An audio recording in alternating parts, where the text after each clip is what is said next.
was carrying the keg when they came to the clearing. And he was so tired, and his stovepipe hat had fallen so far down on his nose that at first he didn't have time to look around. But when he set down the keg and looked up, he could scarcely believe what he saw. Why, just look at what's going on. That beautiful open field with dark green grass. Can you smell it, Wolf? It's been freshly cut. And it's all level, even though we're on a mountainside. Oh, and look! More little men dressed like sailors. They're all 4 feet tall. But how strange they are. That one has a head the size of a watermelon. And that one's is the size of an apple. And see the one under the tree. Why, he's nothing but a huge nose. And there was one who looked like a sea captain and acted like their leader. He was fat, with a white beard, and 6 inches taller than the others. And oddly enough, he wore a stovepipe hat, like Rip's. He also wore shiny black leather boots, with roses on them. And strangest of all, every last one of them was playing a game of 9 pins, using huge wooden balls. When Rip looked up at first, one of the balls was rolling along the dark grass toward the pins. As it struck them, it knocked them all down, and the noise it made was exactly like thunder.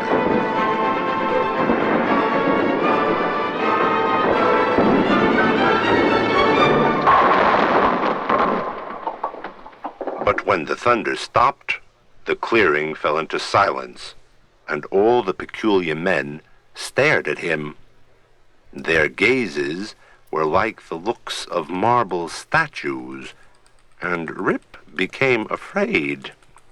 His knees knocked together, and Wolf crept close to him for safety. But then, quite suddenly, the first little man with the wooden leg knocked on the keg, and a spout appeared magically on its side. He motioned to Rip to gather up all the mugs that were empty on a table near the sea captain and fill them. As fast as he could, Rip filled them all. And when each man had tasted the liquid, the game of 9 pins continued, and they all seemed happy again.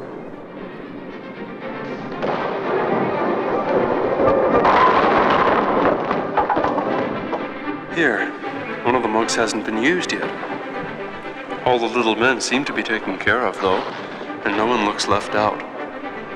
I wonder if it's meant for me. I mean, why not?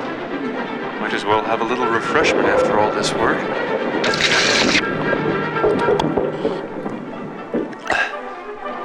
Why, it's exactly like honey and ale. Where have I heard about it before? No matter, it's quite delicious. I'm sure they won't mind if I take just some more.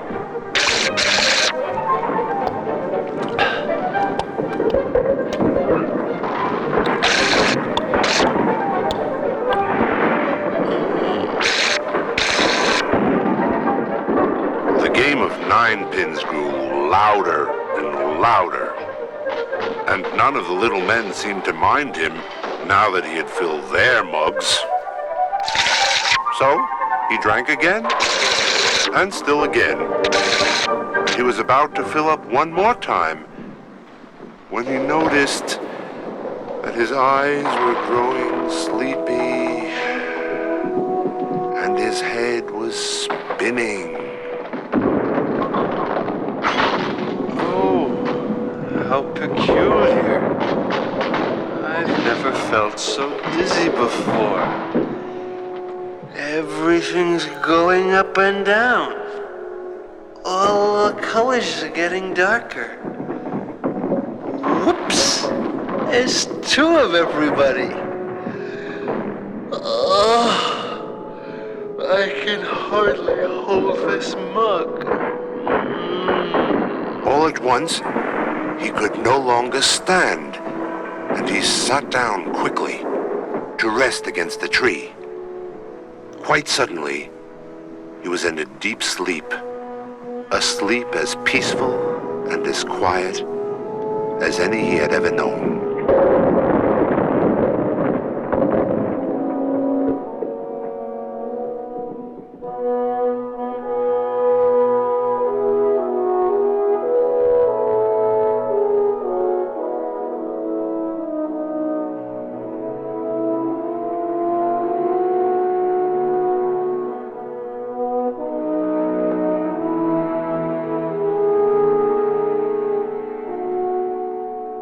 When he woke up, he found himself in the same place he'd been when he'd first seen the old man.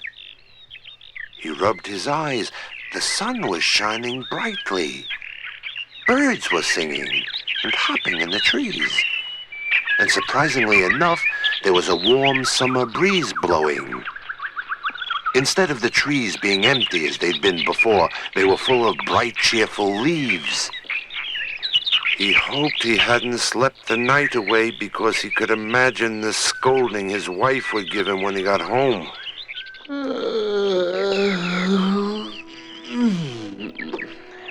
Wolf? Wolf, where are you?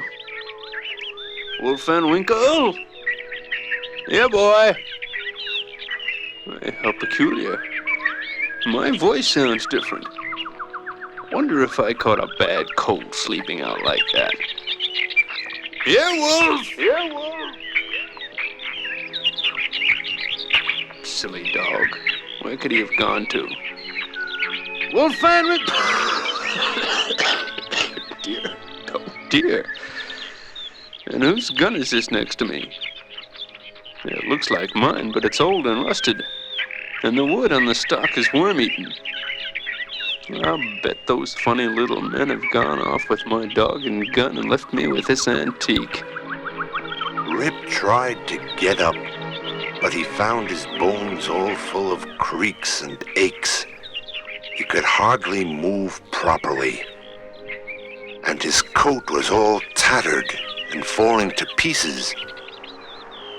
When he finally reached the place where the two little waterfalls had been, he found a huge roaring stream, impossible to cross, and no sign at all of the level place where the game of ninepins had been played. Well, I'll just go back to the village and tell my friends about these thieves and what they did. Oh, but I know what a bawling out I'll get from my wife. Ooh. He made his way out of the Catskills, over the small hills, and towards the village, all the while having to rest more often than he'd ever had to before. He felt like an old man. But when he reached the village, there was no one that he knew.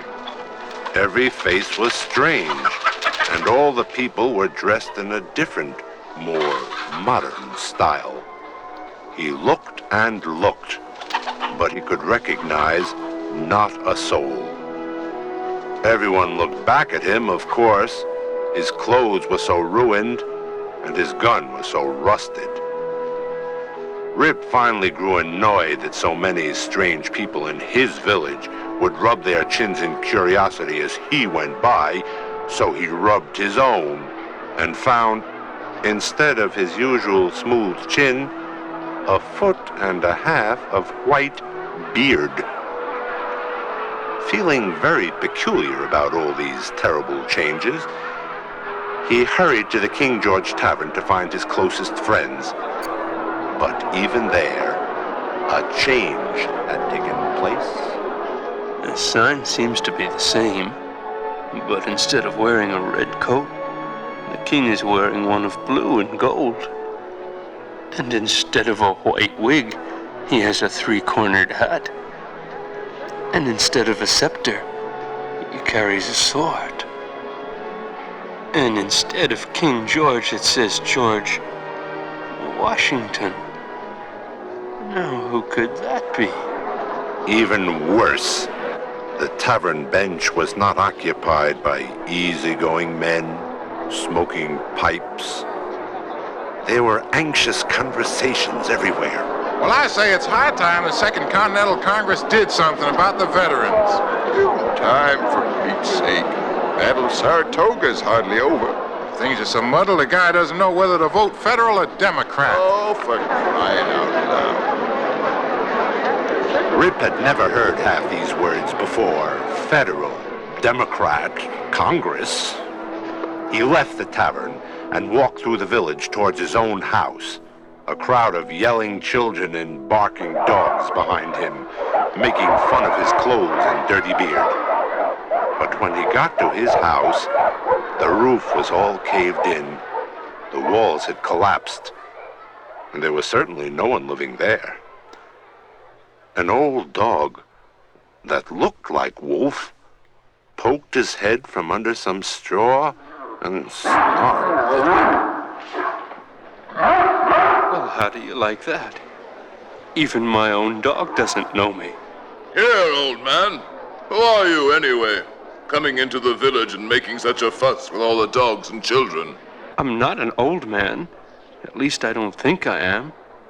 And who are you? I'm the elected mayor of this burg, that's who. Elected? What does that mean? I'm only a simple subject of the king, God bless him. The king? A subject of the king? Why, you're a traitor to the country. Arrest him! Take him away! Traitor? Oh, dear. But where is Nicholas Vedder? Or Derek Van Brummel? Or Bram Dutcher? They'll tell you who I am. Vedder. Nicholas Vedder. Why, he's in Congress now. And so is Van Brummel, who served as a general at Stony Point. But Bram Dutcher was shot, poor fellow, at Valley Forge. And no one knows Rip Van Winkle? Rip Van Winkle? Why, of course. There he is, asleep under that tree.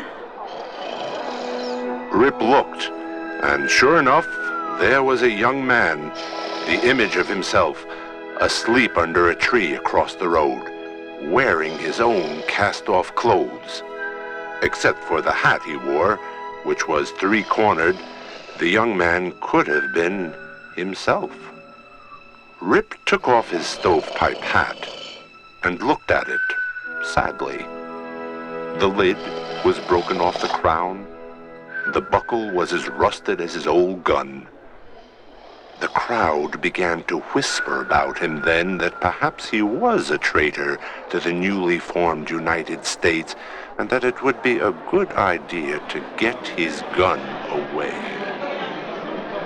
The mayor was just about to give an order when a young woman with a crying baby in her arms said, "Shh, Rip. Hush now, Rip. We'll have you home to bed in a minute." Rip?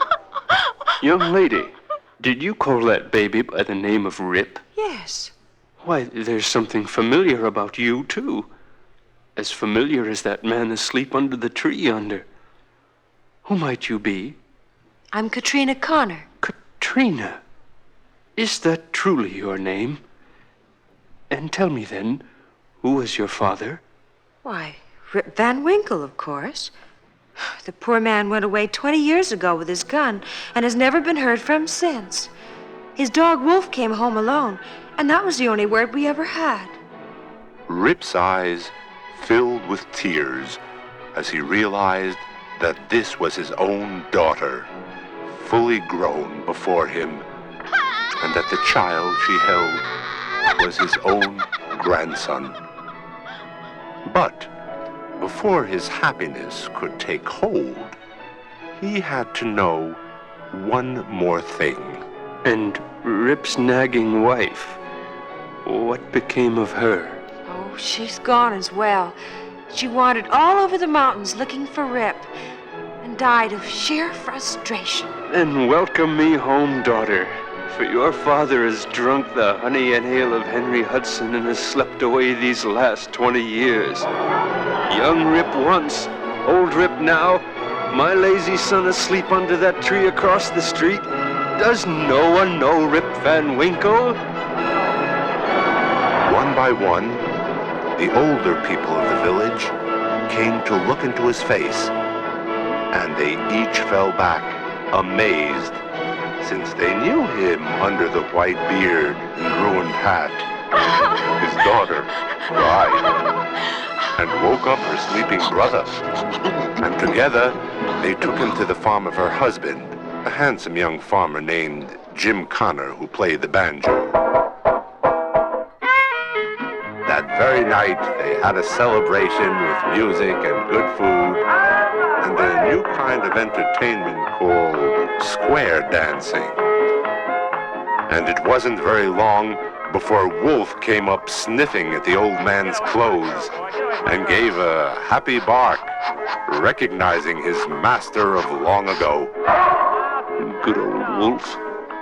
It's been a long night for me. But at least we won't be hearing any more of that woman's chatter. How about some fishing tomorrow? And the day after that? And the day after that? And the one after that one, too? And so it was that Rip Van Winkle came home to stay, free of his wife's nagging. And never again did he complain of the ghosts of Henry Hudson and his crew, whose game of ninepins, by the way, can still be heard in the Catskill Mountains if you ever go there and listen through the summer afternoons. And many a hen-pecked husband would like to join them in their game and take a sip from Rip's old mug of honey and ale.